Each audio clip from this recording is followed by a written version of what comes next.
ప్రపంచ telecommunication informational society దినోత్సవం సందర్భంగా ఆంధ్రప్రదేశ్ ముఖ్యమంత్రి నారా చంద్రబాబు నాయుడు కీలక ప్రకటన చేశారు. సురక్షిత కమ్యూనికేషన్లు, విశ్వసనీయ డిజిటల్ మౌలిక సదుపాయాలు, సైబర్ భద్రత భవిష్యత్ ప్రపంచానికి అత్యంత అవసరమని పేర్కొన్నారు. అమరావతిని క్వాంటమ్ టెక్నాలజీ హబ్గా తీర్చిదిద్దే దిశగా మరో భారీ అడుగు పడిందని వ్యాఖ్యానించారు.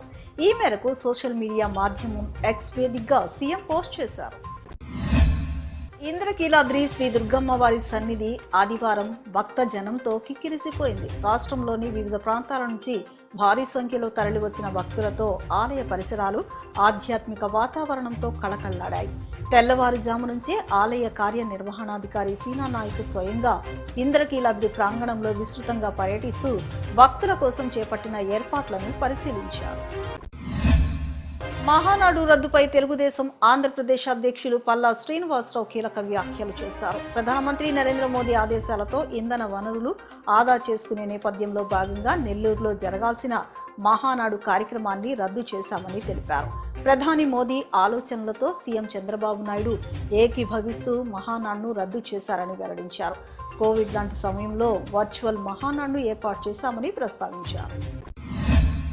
మంత్రి నారా లోకేష్ తనయుడు నారా దేవన్ష్ డైనో డీట్స్ పేరుతో యూట్యూబ్ ఛానల్ ప్రారంభించారు. ఈ సందర్భంగా నారా నందమూరి కుటుంబ సభ్యులు దేవన్ష్కు శుభాకాంక్షలు తెలిపారు. డైనో డీట్స్ టీజర్లోనూ మంత్రి నారా లోకేష్ పాల్పంచుకుని దేవన్ష్ యూట్యూబ్ పాడ్కాస్ట్ ప్రత్యేకతలు తెలుసుకున్నారు. బీజేపీ నేత బండి సంజయ్పై సిపిఐ జాతీయ నాయకులు నారాయణ సెటల్ విసిరారు. బండి భగీరథ ఒక దెబ్బకు మూడు పిట్టలు అంటూ వ్యాఖ్యానిస్తూ రాజకీయాల్లో ప్రజలను మభ్యపెట్టే ప్రయత్నాలు ఎక్కువయ్యాయని విమర్శించారు.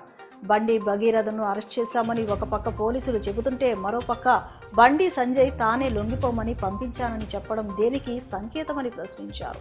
బండి భగీరథ అరెస్టు విషయంలో రాష్ట్ర ప్రభుత్వం కూడా తప్పు చేసిందని అన్నారు. ఆర్టీసీ ప్రైవేటీకరణపై చంద్రబాబు నాయుడు ప్రభుత్వాన్ని మాజీ మంత్రి పేర్ని నాని తీవ్రంగా విమర్శించారు. విద్యుత్ బస్సుల నిర్వహణ సాధ్యం కాదని చెప్పి ఆర్టీసీని ప్రైవేటుకు అప్పగించే కుట్ర జరుగుతోందని ఆరోపించారు. జగన్ ప్రభుత్వమే గతంలో 100 ఎలక్ట్రిక్ బస్సులు కొనుగోలు చేసి విజయవంతంగా నడిపించిందన్నారు.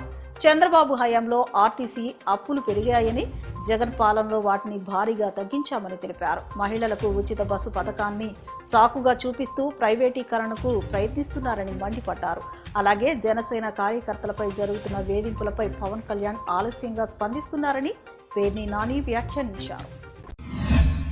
పిల్లలను కనండి అంటూ ప్రజలకు పిలుపునిస్తున్న సీఎం చంద్రబాబు నాయుడు ముందుగా ఆ పిల్లల భవిష్యత్తుపై స్పష్టమైన హామీ ఇవ్వాలని సిపిఐ జాతీయ కార్యదర్శి రామకృష్ణ ప్రశ్నించారు.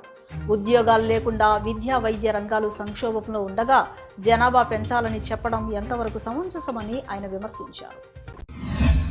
పెంచిన పెట్రోల్, డీజిల్, సిఎన్జి గ్యాస్ ధరలు తగ్గించాలంటూ సిపిఎం పశ్చిమ నగర కార్యదర్శి బోయ సత్యబాబు కేంద్రాన్ని డిమాండ్ చేశారు. కేంద్రం దిగిరాని పక్షంలో ప్రజల పక్షాన నిలిచి తగిన బుద్ధి చెప్తామని హెచ్చరించారు.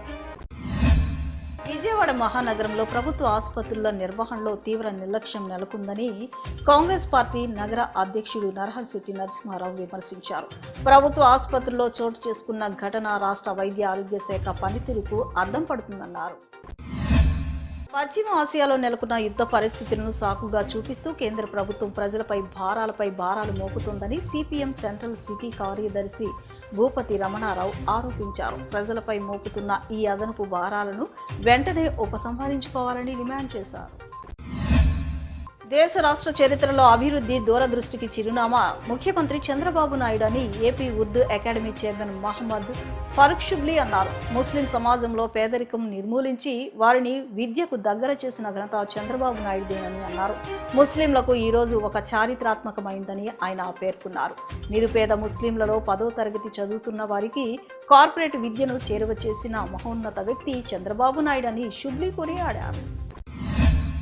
నగర ప్రజలకు సరికొత్త వినోదాన్ని, ఆహ్లాదాన్ని పంచేందుకు ఏర్పాటు చేసిన Jeevan Sagar trade fair exhibition కు సందర్శకుల నుంచి విశేష స్పందన లభిస్తోంది.